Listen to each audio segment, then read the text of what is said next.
Shri Venkateswara gold తాకట్టులో ఉన్న మీ బంగారాన్ని విడిపించి కొనబడును.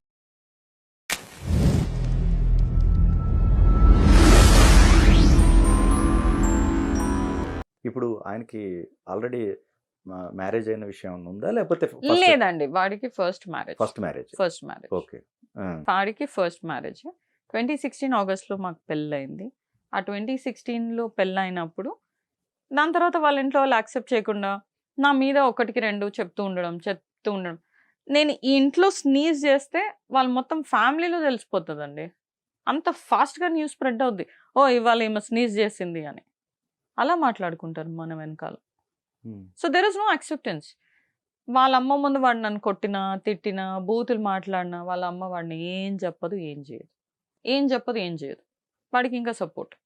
సరే ఇవన్నీ భరిస్తూ ఉన్నా నేను అన్నీ సరే పోనీ, life has to go on, fight back చేయకూడదు. ఇప్పుడు నేను ఏం ముఖంతో మళ్ళీ ఇంటికి వెళ్తాను అనే ఒక భయంతో కూడా నేను ఎప్పుడూ నా ఫ్యామిలీకి వెళ్ళి చెప్పలేదండి. ఎందుకంటే ఇప్పుడు నేనే ఫస్ట్ వద్దనుకున్నాను, వాడికి విడాకులు ఇచ్చుకున్నాను, వీడు కావాలని వీడితో పెళ్లి చేసుకున్నాను. ఇప్పుడు మళ్ళీ ఏ ముఖంతో నేను మళ్ళీ ఇంటికి వెళ్తాను? అది ఒక అడ్వాంటేజ్గా వాడేసుకొని వీడు ఏమంటాడు ఇప్పుడు నన్ను, ముందు కూడా నీకు డివోర్స్ అయింది, ఇప్పుడు కూడా నువ్వు అలాగే చేస్తున్నావు. దీంట్లో దేశం అంతా అంటే ఇప్పుడు బయట సొసైటీలో తెలిస్తే society is going to point out at you. నన్ను ఎవడేమంటాడు, తప్పు నీదే అంటాడు. ఎవరైనా వింటే తప్పు నీదే అంటారు అని ఆ మాటలు. సరే ఇదంతా కూడా జరిగింది. Abusing continued, getting beaten up continued. అదే కాకుండా సార్ ఇప్పుడు లంగరౌజ్ మీరు వచ్చారు కదా, లంగరౌజ్ ఐడియా ఉంది కదా, అక్కడ ఒక హనుమాన్ టెంపుల్ ఉంది రోడ్డు మీద. అలాంటి టెంపుల్స్ ఏమైనా చూస్తే దానికి ఒక క్రిటిసిజం ఏమని, ఇది చూసావా ఈ దేడ్లు టెంపుల్స్ కాల్వల మీద కట్టుకుంటారు, వాళ్ళకి గుడిలు కట్టడానికి కూడా ప్లేసులు లేవు. అదే మస్జిద్కి చూడు, ఏ మస్జిద్ అయినా ఎప్పుడైనా కాలువ మీద కట్టింది చూసారా మీరు అని. అంటే నన్ను పొడవడం. ఇప్పుడు నువ్వు యాక్సెప్ట్ చేసినప్పుడు you accept, you forget my past and you go head.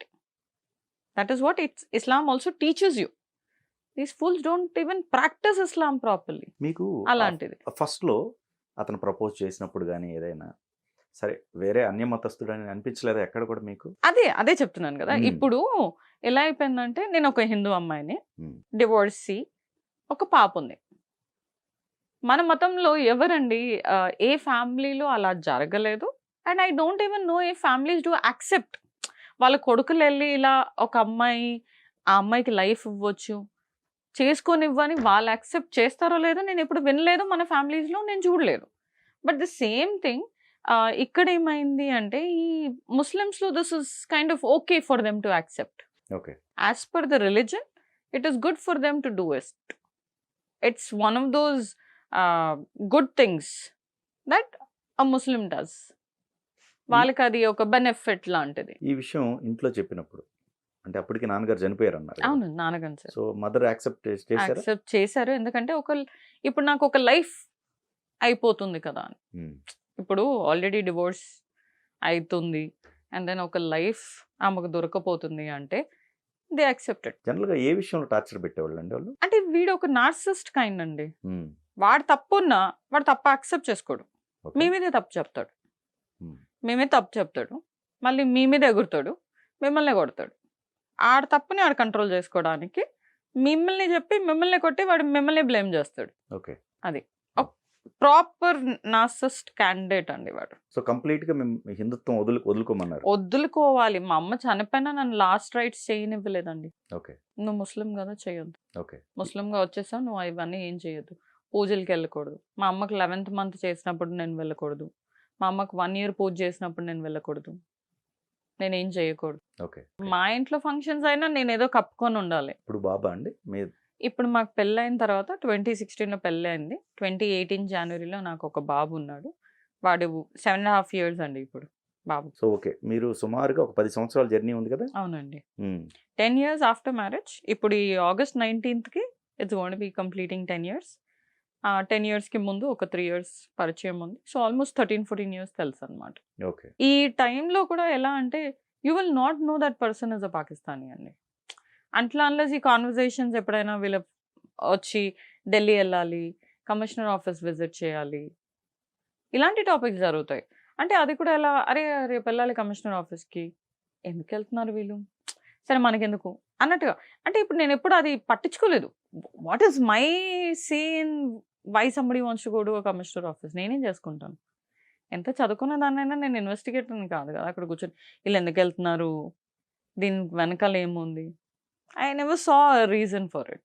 దాని తర్వాత వీళ్ళు ఢిల్లీ వెళ్ళడము, అక్కడ నుంచి ఎక్స్టెన్షన్ తీసుకొని రావడము, ఎల్టీవీ ఎక్స్టెన్షన్ చేయడం, అది చేయడం ఇది చేయడం, ఇవన్నీ కూడా జరిగింది. అప్పుడు సడన్గా ఈ ఐ థింక్ ఎన్ఆర్సీఏ ఆర్సీది కూడా మధ్యలో జరిగింది.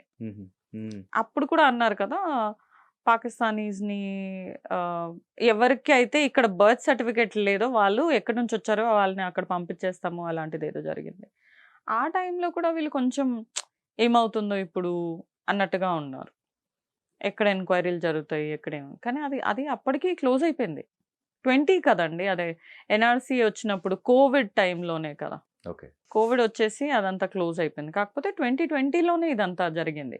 అప్పుడే నాకు యాక్చువల్లీ వాళ్ళు ఓకే ఫైన్ వీళ్ళు పాకిస్తానీస్ అని తెలిసింది.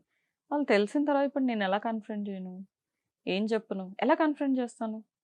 వైఫ్ ఇప్పుడు మళ్ళీ ఇప్పుడు నేను కన్ఫరెంట్ చేయాలి, ఏమని అడగాలి, నువ్వు పాకిస్తాన్ అవును అని చెప్తాడు. దాని తర్వాత నేనేం చేయాలి, okay. Did I have a go back, do I have a say, నేను ఏం చేస్తాను.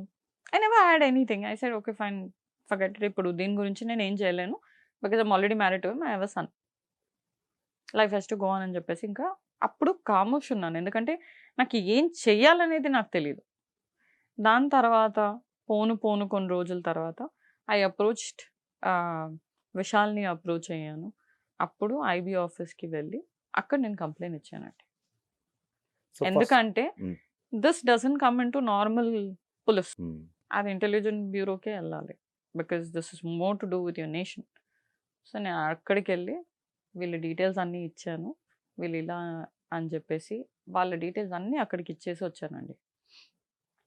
వాళ్ళు ఎంక్వైరీ చేస్తా అన్నారు. తర్వాత నేను వచ్చేసాను, ఐ డెంట్ గో బ్యాక్. దాని తర్వాత వీడు చీట్ చేయడం స్టార్ట్ చేశాడు. చీట్ చేయడం స్టార్ట్ చేయడమే కాకుండా అంతకుముందు ఏంటంటే అసలు వీకెండ్స్లో ఇంట్లో ఉండేవాడు కాదు. ఫ్రైడే ఆఫీస్కి వెళ్ళాడంటే సాటర్డే ఆఫ్టర్నూన్ ఇంటికి వచ్చేవాడు. అంటే నైట్ షిఫ్ట్ అనమాట. 5 o'clock వెళ్ళేసి 2:30, 3 o'clockకి రావాల్సింది, ఆర్ మాక్సిమం 5 o'clockకి రావాల్సింది. నెక్స్ట్ డే 12, 1 o'clock ఇంటికి వచ్చేయడం, 11 o'clockకి రావడం. ఈ టైంకి ఏంటి అంటే లేదు కొంచెం పని ఉంది అందుకే లేట్ అవుతుంది. సరే ఓకే అని లైట్ తీసుకున్నాను. మా పెళ్లి రోజు I asked him to stay back, బయటికి వెళ్దాం అది. అప్పుడు గొడవ చేసి నన్ను కొట్టేసి వాడు 4:30కి ఇంటి నుంచి బయటికి వెళ్ళాడు. మళ్ళీ ఇంటికి వాడు 11:30కి వచ్చాడండి. ఇంత టైం ఎందుకని, పని ఉండింది అన్నాడు. నాకెందుకో ఐ డోంట్ ఫీల్ గుడ్. ఆడు పడుకున్నాడు, ఆడు ఫోన్ చెక్ చేశాను. ఈ అమ్మాయి విషయాలన్నీ నాకు అప్పుడే తెలిసిపోయాయి. అమ్మాయికి ఫోన్ చేశాను, ఎందుకు పిలిచావే నా మొగుడిని అని. అంటే నీ మొగుడిని అడుగు, నన్ను ఎందుకు అడుగుతున్నావు, నాతో మాట్లాడాల్సిన అవసరం లేదు నీకు అని చెప్పింది అది. ఎవరు మాట్లాడతారండి అలా. సరే అని వీడిని లేపి అడిగాను ఏంటిది, కన్ఫరెంట్ చేశాను, రికన్సైల్ చేశాను. 2 weeks లీవ్ పెట్టాము, ఆఫీస్ ఇంట్లో ఉన్నాడు, కాముష్గా ఉన్నాడు. 3rd week ఆఫీస్కి వెళ్ళాడు, మళ్ళీ స్టార్ట్ చేసేసాడు. ఓకే. ఇప్పుడు ఇదే విషయం నేను వాళ్ళ ఫ్యామిలీకి చెప్తే వాళ్ళు ఎలాగో నమ్మరు. నేను ఎలాగైనా బయట దాన్నే కదా, వాళ్ళు ఎలా నమ్ముతారు. వాడిని మొత్తానికి ట్రాక్ చేశాను. వాడి ఫోన్ నుంచి చాట్స్, వీడియోస్, ఫొటోస్ అన్నీ వాడి ఫోన్ నుంచి నేనే అన్నీ తీసాను. తీసిన తర్వాత వాడిని ట్రాక్ చేశాను, ఎక్కడికి వెళ్తున్నాడు, ఏం చేస్తున్నాడు అన్నీ. ఈ పిల్ల జబీన్ ఫాతిమా అనేది, ఈ అమ్మాయి సీపాల్ అనే కంపెనీలోనే పనిచేస్తుంది. ఇప్పుడు అక్కడే పనిచేస్తుంది అమ్మాయి.